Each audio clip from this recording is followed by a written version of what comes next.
Ton calcul est complètement faux. Tu as triché. Le cri en colère de John résonne dans mes oreilles, perçant.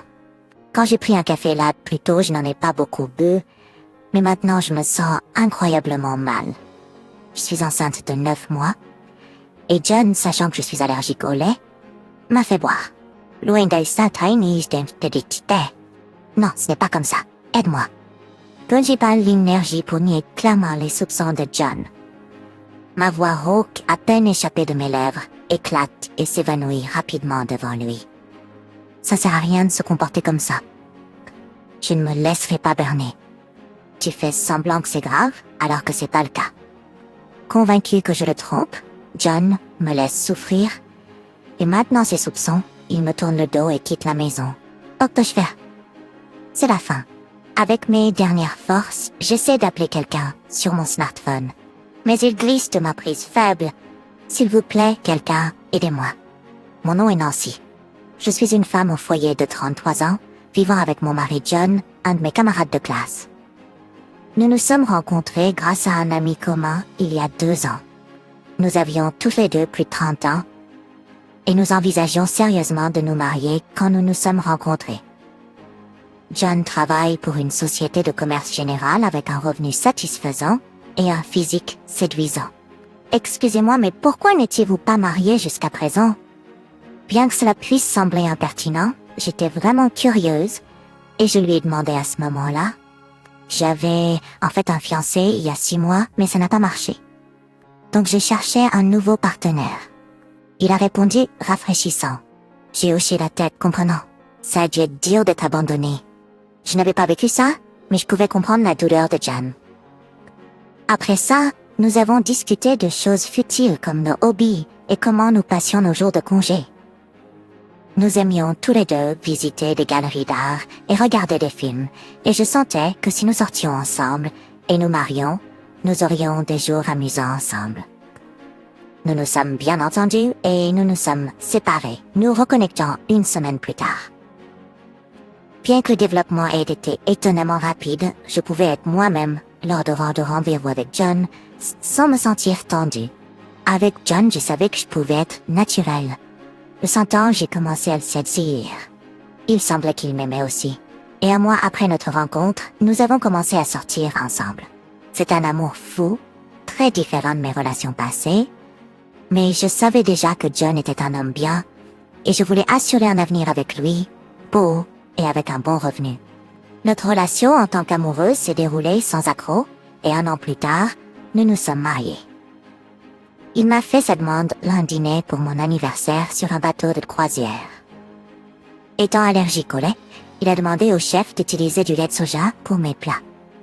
Je l'admirais vraiment, et je l'ai reconnaissante pour sa prévenance. J'étais fière de John pour ses gestes attentionnés. Naturellement, j'ai accepté la bague de fiançailles et je la portais fièrement à mon annulaire gauche. J'avais toujours rêvé de porter une bague de fiançailles, et maintenant, cela semblait être un rêve devenu réalité. J'étais comblée de bout, je te chérirai pour toujours. John a dit, légèrement rougi par le vin et m'a embrassé sur la joue. Cette nuit-là était un pur bonheur, savourant la joie d'épouser John. Peu de temps après, nous avons enregistré notre mariage et emménagé dans notre nouvelle maison, juste tous les deux. Vivons près de la maison de tes parents. C'est aussi proche de mon travail. Ce sera plus sûr, non? Wow, vraiment? Merci. John a suggéré que nous vivions dans un appartement près de la maison de mes parents, sachant que je suis fille unique et qu'il s'inquiéterait. Comme nous pourrions bientôt fonder une famille, j'étais reconnaissante pour cette idée. J'aurais peut-être besoin de l'aide de mes parents. Ma famille, y compris mes proches, vit tous à proximité. Enfant, je jouais souvent avec mon cousin Tom. Donc, commencer une nouvelle vie près de la maison familiale était exactement ce que je souhaitais. Quand nous avons commencé notre vie dans le nouvel endroit, j'ai rapidement réalisé quelque chose. John ne faisait absolument pas de ménage. Mais, étant donné que je suis devenue femme au foyer à temps plein, je pensais que c'était normal. Cependant, au fil du temps, ce n'était pas seulement qu'il ne faisait pas le ménage, il laissait de plus en plus de désordre. Peu importe combien je nettoyais, cela devenait rapidement désordonné à nouveau. J'ai essayé de parler gentiment à John à ce sujet. Et peux-tu essayer de garder la chambre un peu plus rangée? Genre, au moins mettre tes vêtements dans le panier à linge? Je l'ai dit aussi gentiment que possible. Mais John n'aimait pas qu'on lui dise quoi faire et a simplement répondu « C'est agaçant, je ne veux pas le faire. » J'ai soupiré et ramassé ses vêtements éparpillés. Mis à part son désordre, il n'y avait pas grand-chose d'autre qui me dérangeait. Les jours de congé, il essayait toujours de m'emmener en rendez-vous. Nous regardions des films que nous aimions et visitions des expositions d'art à durée limitée. Scène épanouissante. L'ombre sur notre vie heureuse est apparue lorsque j'ai découvert que j'étais enceinte. J'ai réalisé que j'ai eu retard et que le test était positif. Je suis allée me toiler et on m'a dit que j'étais enceinte. J'étais ravie à l'idée d'avoir un enfant avec John. Le simple fait de porter un enfant que je partageais avec mon bien-aimé rendait le monde plus lumineux. Quand je suis rentrée chez moi ce jour-là, j'ai pas pu attendre pour le dire à John. Chérie, j'ai une grande nouvelle. Je suis enceinte. J'ai dit avec un sourire radieux, mais les yeux de John se sont écarquillés d'incrédulité. Vraiment? Oui, vraiment. J'en suis à 3 mois. Le bébé naîtra vers le 9e mois. Donc nous avons encore du temps. Mais c'est excitant, ai-je dit joyeusement, mais j'ai vu un nuage de doute traverser le visage de John. 3 mois se sont écoulés et John semblait préoccupé, se caressant le menton pensivement. C'est pas vrai? Ai-je demandé? Eh bien, un peu, a répondu John de manière énigmatique. Il n'a rien dit de plus. Je ne pouvais pas m'empêcher de me demander s'il voulait vraiment un enfant avec moi. Ah, avant de nous marier, il avait mentionné vouloir autant d'enfants que possible. Alors pourquoi n'est-il pas heureux maintenant? Je me sentais mal à l'aise, mais le fait demeurait. J'étais enceinte. J'ai essayé de me convaincre que John avait du mal à rattraper la nouvelle soudaine. On dit que les pères développent souvent leurs instincts paternels plus tard. Donc, peut-être qu'il ne pouvait tout simplement pas saisir la nouvelle de la grossesse soudainement. Je me suis rassurée. Mais depuis ce jour, l'attitude de John était devenue un peu plus froide. Même quand je souffrais de nausées matinales, il n'a pas aidé avec les tâches ménagères.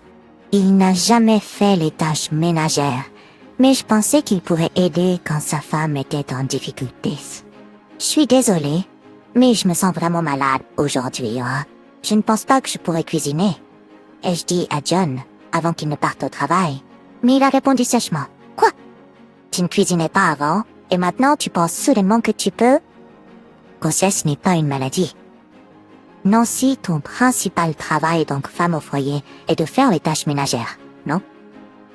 Même si tu te sens un peu malade, tu devrais quand même cuisiner. Moi, je vais travailler même quand je ne me sens pas bien. John m'a regardé avec colère comme s'il avait raison, me laissant incrédule. John va souvent travailler même quand il se sent mal, mais à quel point quelqu'un se sent mal peut varier beaucoup. Pour moi, à peine capable de sortir du lit à cause de la maladie, ces paroles semblaient carrément cruelles. Mais j'ai répondu avec un regard suppliant. Mais je ne peux vraiment pas bouger. John a simplement reniflé avec dédain et a dit « Très bien. Je vais prendre quelque chose à manger à l'extérieur aujourd'hui, presque en crachant les mots, avant de quitter la maison. » Je n'aurais jamais imaginé que ça en arriverait là. J'avais toujours pensé que John et moi construirions ensemble un foyer heureux. Mais son attitude a complètement changé dès que je suis tombée enceinte. Peut-être que je me suis trompée à son sujet, je me sens déprimée. Cette nuit-là, John est rentré ivre à la maison. J'avais été malade toute la journée et j'avais pas beaucoup mangé. J'espérais qu'il aurait ramené quelque chose que je pourrais manger, mais il est rentré les mains vides. Cela avait du sens, étant donné comment il se comportait ces derniers temps. Ne suis-je plus importante pour John? Ne veut-il pas de notre enfant? De telles pensées me rendaient incroyablement triste. Même après être entrée dans la période stable de ma grossesse, l'attitude de John n'a pas changé. En fait, il semblait encore plus dur maintenant que je me sentais mieux. Alors, un jour après être rentré du travail, John a dit « Certains de mes collègues juniors veulent venir chez nous. » Des juniors? Combien? J'ai demandé. 5, peut-être plus. Je veux que tu cuisines pour eux. Ne sais rien de médiocre. Je veux pas qu'ils sachent que ma femme ne sait pas cuisiner. Ah, 5 personnes, c'est beaucoup. Est-ce que notre maison peut même accueillir autant de monde?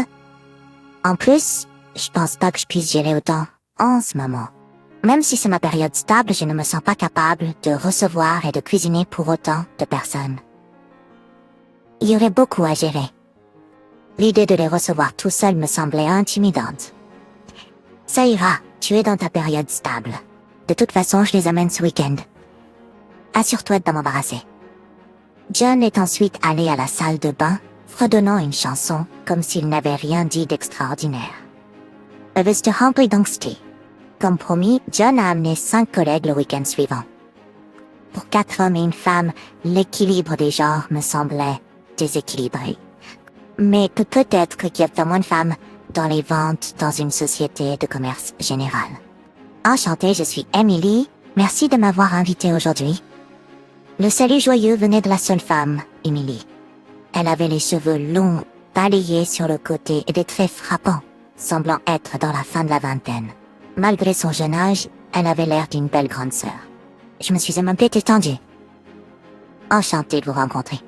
Je n'ai pas grand-chose à offrir, mais s'il vous plaît, faites comme chez vous. J'ai dit, essayant de me comporter comme la femme du patron, et j'ai conduit tout le monde à la table à manger. Pendant que je commençais à préparer le repas dans la cuisine, le groupe, y compris John, discutait de travail et de potin. Emily semblait particulièrement douée pour maintenir la conversation animée, avec des réponses opportunes et des interjections vives. J'avais l'impression de ne pas pouvoir m'intégrer dans leur cercle. Résignée à rester en arrière-plan, j'ai apporté la nourriture à la table une fois qu'elle était prête. Tout le monde semblait satisfait du repas. Cette soupe à la crème est faite avec du lait de soja? Emily a demandé, ses grands yeux s'élargissant encore plus.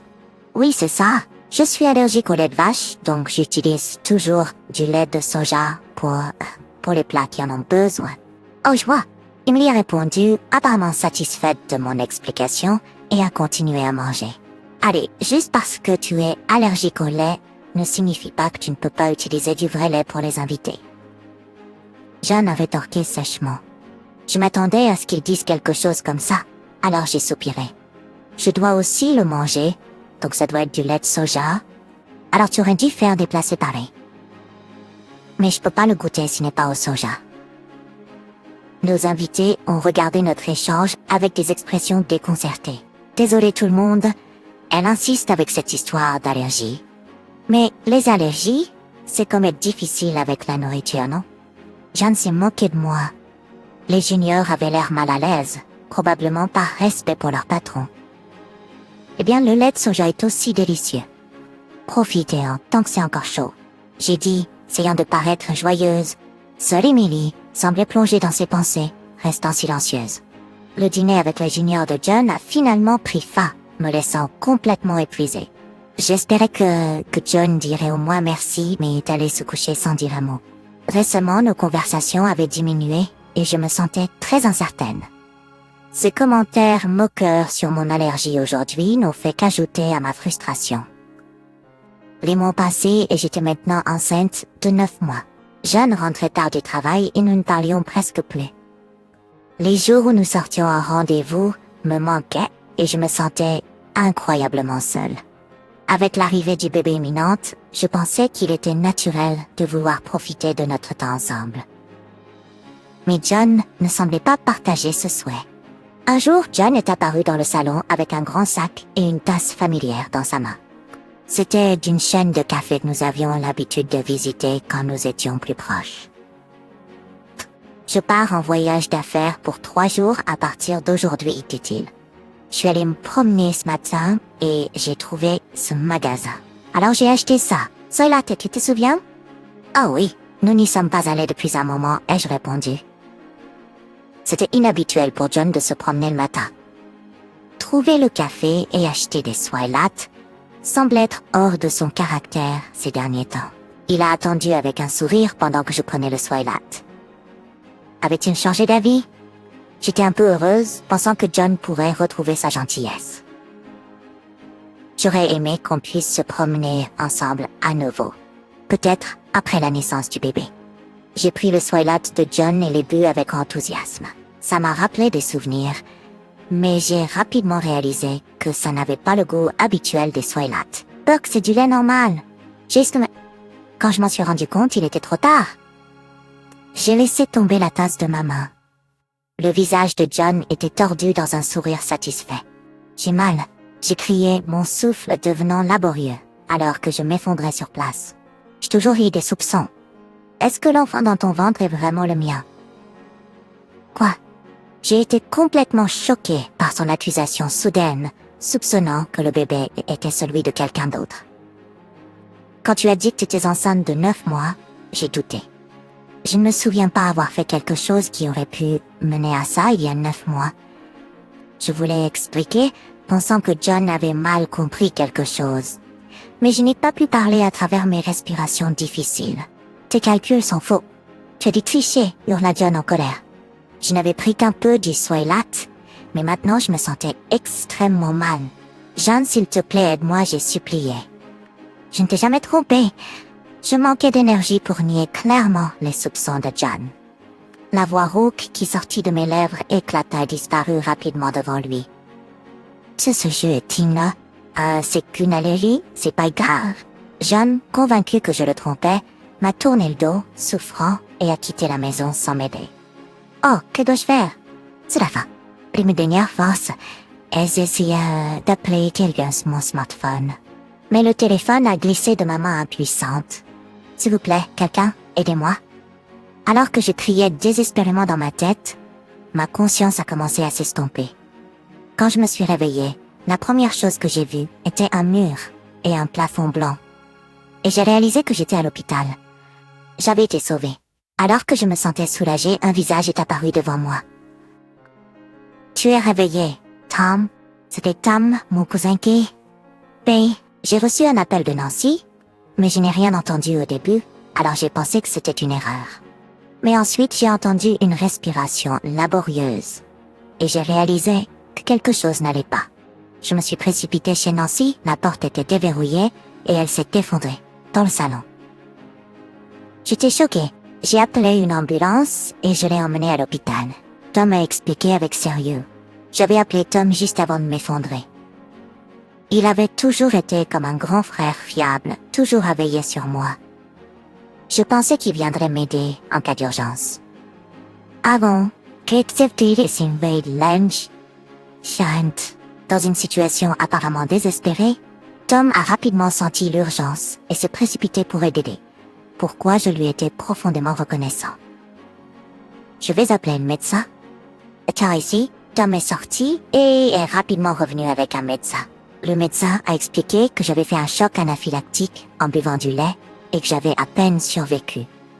Entendre que quelques minutes de plus auraient pu mettre en danger la vie du bébé ou me laisser avec des handicaps m'a glacé le sang.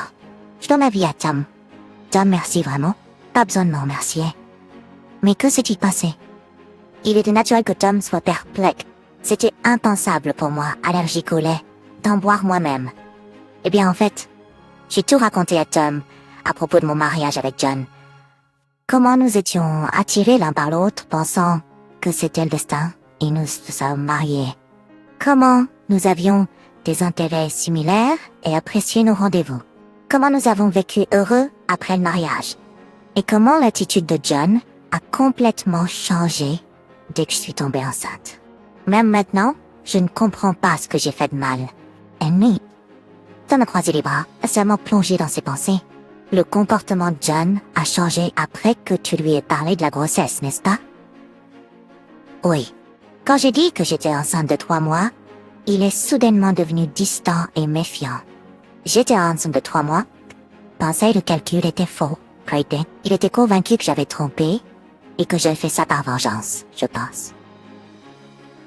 Hey, en entendant et somme, c'est Jessie. Même comme vengeance, c'est trop. Te faire boire du lait alors qu'il sait que tu es allergique. Qu'est-ce que John pensait? Tom les colères claires d'un jeton de frenzy. J'ai été touchée par à quel point il se souciait de moi. C'est incroyable. Si ce n'était pas pour Tom, ni moi ni mon bébé aurions peut-être survécu. La pensée de ce qui aurait pu arriver sans l'aide de Tom m'a fait frissonner. J'étais soulagée que ça ne se soit pas passé ainsi, mais j'étais aussi remplie d'un désir de me venger de John. Que vas-tu faire à propos de John? Tom semblait penser la même chose et m'a demandé. Bien sûr, je peux pas juste te laisser tomber. Je dois lui donner une punition appropriée. J'ai répondu. Alors Tom a dit, dans ce cas, il a commencé à parler. J'ai une bonne idée, a-t-il dit après avoir entendu le plan de Tom pour discipliner John. J'avais hâte de parler à John. Le plan devait être exécuté lorsque je serais sortie de l'hôpital et que je rencontrerais John pour la première fois. J'avais résolu dans mon cœur de faire comme Tom m'avait suggéré quand je reverrais John. Mais, de manière inattendue, j'ai dû mettre le plan en action plus tôt que prévu. 3 jours après mon hospitalisation, John m'a appelé. Cela faisait alors que Tom me rendait visite. Hésitant à répondre au téléphone, incertaine et pas préparée, la sonnerie s'est arrêtée. Mais ensuite, John a appelé à nouveau immédiatement. Il était insistant. J'ai soupiré, regardant le téléphone qui sonnait sans arrêt. Après une courte pause, le téléphone a sonné à nouveau. Alors que le schéma se répétait, j'ai regardé Tom implorant du regard, me demandant quoi faire. Exécutons ce plan un peu plus tôt, a dit Tom. D'accord, j'ai répondu nerveusement. J'ai ramassé le smartphone, appuyé sur le bouton d'appel, allumé le haut-parleur et l'ai posé sur la table. Allô Nancy, j'ai finalement répondu. Je t'ai cherché partout depuis mon voyage d'affaires. Pourquoi as-tu fui la maison? La voix en colère de John résonnait dans la chambre d'hôpital. Si j'avais tenu le téléphone à mon oreille, ça aurait fait mal. John, sans se soucier de moi, a commencé à crier tout de suite. C'est lui qui m'a fait boire du lait et m'a envoyé à l'hôpital. Sa plainte de ne pas pouvoir dîner était juste le résultat de ses propres actions, ne cuisinant jamais lui-même. S'il ne sait pas cuisiner, il aurait pu manger à l'extérieur, mais il est comme un enfant, incapable de faire même ça. J'ai écouté les paroles en colère de John avec une innocence feinte, échangeant un signe de tête déterminé avec Tom. Excusez-moi, mais qui est-ce? J'ai demandé en baissant délibérément le ton de ma voix pour embrouiller John. John? Quoi? De quoi parles-tu? La voix incrédule de John venait de l'autre côté du téléphone. Tom et moi avons échangé des regards et souri. Chris, ton nom apparaît sur l'écran de fan. Es-tu peut-être mon mari? Quoi? La voix de John, pleine de confusion, s'éleva en question. C'était à prévoir. Après avoir appelé sa femme de manière persistante, et quand elle a finalement répondu, elle a prétendu ne pas le connaître. Je regardais Tom et souris à nouveau. Tom a hoché la tête en plissant les yeux. Puis il a pris le téléphone de ma main et a parlé à John. Allô John, mon nom est Tom. J'ai entendu la voix de Nancy au téléphone et j'ai demandé à te parler. Hein Tom, qui es-tu? Oh, es-tu le père du bébé de Nancy dans son ventre? Donc tu es celui avec qui elle a trompé. John a sauté aux conclusions et a accusé Tom d'une voix tranchante. Tromperie? De quoi parles-tu? Je suis la cousine de Nancy. En fait, Nancy souffre d'amnésie en ce moment. Ah, oui, c'était le plan de Tom et moi. J'ai fait semblant d'avoir perdu la mémoire pour confondre John. L'idée était de faire avouer à John qu'il m'avait fait boire du lait. Nous avions prévu le faire en personne, mais l'appel de John a avancé le calendrier. Mais c'est pas un problème. En fait, ça pourrait être mieux au téléphone, car il peut pas voir mon visage. Oui. Oh, tu ne savais pas? Nancy a fait un choc anaphylactique il y a 3 jours à cause d'un café latte qu'elle a bu. Quoi? John semblait ne pas connaître le terme, et j'ai pu voir qu'il était perplexe au téléphone. Elle a failli mourir en ingérant du lait, un allergène. Cela a presque affecté le bébé dans son ventre. C'est toi qui le lui as donné, n'est-ce pas? Tom a dit d'un ton sévère et John a poussé un petit cri. Non, c'est pas vrai. Qu'est-ce qui n'est pas vrai? Je lui ai bien donné à boire, mais c'est Emily qui m'a dit de le faire. John s'est exclamé, sa voix tremblante. En entendant cette révélation incroyable, Tom et moi avons échangé des regards. Puis soudain, nous avons entendu une voix de femme de l'autre côté de la ligne. Attends une minute. C'était Emily. Je me souvenais bien d'elle, comme l'une des collègues de John qui avait déjà visité notre maison, et elle était jolie. Est-ce que John trompait Nancy avec Emily? Pourquoi tu me blâmes? C'est toi qui lui as réellement donné à boire. Tu as dit que si elle buvait du lait, auquel elle est allergique, elle serait alitée pendant quelques jours. Donc, nous pourrions partir en voyage sans être inquiétés. Oui, mais tu lui as fait boire trop. John et Emily ont commencé à se disputer. D'après leur conversation, il semblait qu'Emily était celle qui avait donné l'ordre à John de faire boire du lait à Nancy, entraînant son amnésie. Il semblait que lorsque Emily avait appris mon allergie au lait lors de sa précédente visite, ils avaient prévu de me faire boire un peu de lait pour aggraver mon état afin de pouvoir partir en voyage sans souci. Il n'y avait aucun doute dans mon esprit que John et Emily avaient une liaison. Après m'avoir accusé de tromperie, il s'est avéré qu'il était celui qui trompait. J'ai eu la nausée en voyant les actions et les paroles incohérentes de John. J'ai vu ce contact visuel même depuis la suite de l'appel. Merci pour votre coopération. J'ai enregistré toute votre conversation. Soudain, en entendant ma voix, John et Emily ont poussé un cri de surprise. Ça? J'ai dit, désolé, l'amnésie est un mensonge. Je l'ai dit pour obtenir une confession de votre part à propos du lait. Et grâce à cela, j'ai aussi obtenu des preuves de votre liaison. Je vais réclamer une somme importante en pension alimentaire. En disant cela avec joie, John et Emily ont extrêmement. Quoi? C'est incroyable à quel point ils sont stupides. Même maintenant, ils ne comprennent pas la gravité de leurs actes. Tom et moi étions simplement stupéfaits. C'est ça, l'ai-je dit? D'ailleurs, vous trompiez aussi, n'est-ce pas? Si c'est le cas, nous devrions partager la pension alimentaire, non? Non, ai-je répondu, puisque je savais que vous trompiez. J'ai pensé tromper Emily. Donc c'est entièrement de votre faute. Vous ne méritez aucune pension alimentaire. John a dit triomphalement, mais il s'est lourdement trompé. Vraiment? Quand est-ce que j'ai dit que j'ai trompé? N'est-ce pas évident d'après les semaines de grossesse? John continuait de mal comprendre. J'ai saisi l'occasion pour le remettre à sa place. Les semaines de grossesse sont comptées à partir du dernier cycle menstruel. Vous ne le saviez même pas. Et vous m'avez injustement soupçonné de tromper, puis vous avez décidé de tromper vous-même. Quelle vie misérable. Je demande le divorce.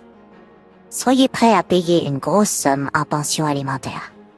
J'ai crié de toutes mes forces et j'ai brusquement raccroché. Après cela, j'ai bloqué le numéro de John. Enfin, la paix est revenue. Tom, merci beaucoup, ai-je dit. Je ne voulais pas voir Nancy triste. C'était bien de remettre John à sa place. Nous avons soupiré de soulagement en nous regardant. Désormais, j'élèverai un enfant sans père, mais c'est bien mieux que d'avoir un père comme John. Plus tard, Tom et moi avons remis l'enregistrement de la confession de John et Emily à la police. Ils ont été arrêtés et sont actuellement interrogés par la police. J'ai entendu de l'un des collègues de John au travail que leur liaison était évidente pour tout le monde. Le collègue a dit qu'il regrettait de ne pas avoir parlé plus tôt. Mais j'ai compris qu'il est difficile de dénoncer les méfaits d'un supérieur. J'ai dit au collègue, c'est bon. La précédente relation de John s'était également terminée parce qu'il avait changé en cours de route. Cela avait parfaitement du sens. De plus, John et Emily étaient partis en voyage en prétendant que c'était pour affaires, en utilisant les fonds de l'entreprise à mauvais escient, ce qui a entraîné leur licenciement. Maintenant, sortis de prison et sans emploi, ils vont devoir recommencer leur vie à zéro. La pension alimentaire que je demande n'est pas une petite somme. Ils l'ont payée, mais je me demande ce qu'ils vont faire maintenant. Peut-être que d'être en prison aurait été mieux pour eux. Je n'ai aucune sympathie pour eux. Ils méritent de réfléchir à leurs actions. Pendant ce temps, j'ai donné naissance à une petite fille et je l'élève chez mes parents, avec leur aide. Tom vient parfois rendre visite pour m'aider avec le bébé. Elle sera un peu plus grande, devrions-nous sortir ensemble? Tom m'a demandé avec des yeux sincères, et j'ai acquiescé avec un sourire, oui. Je me suis mise à me demander si, peut-être dans un avenir proche, il y aurait une chance pour Tom et moi d'être ensemble. De telles pensées irréelles ont rempli mon esprit.